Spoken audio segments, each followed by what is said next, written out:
ang gahom sa anak atong mabasa sa Juan 5:22-26.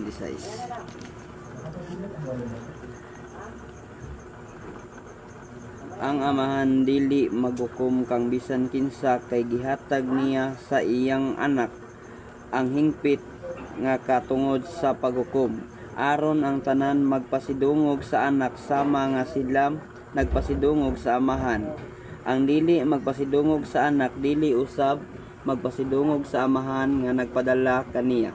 Sultihan ko kamo ang mamati sa akong gisulti ug motuo kaniya nga nagpadala kanako, may kinabuhing dayon siya dili silutan kay nakalatas naman siya gikan sa kamatayon ngadto sa kinabuhi.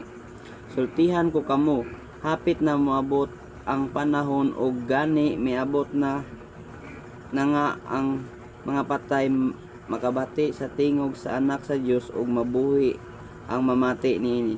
Sama nga ang amahan mao ang tinubdan sa kinabuhi, gitugot usab niya nga ang iyang anak mahimong tinubdan sa kinabuhi. Ug mao pa to ang gahom sa anak nga itong mabasa.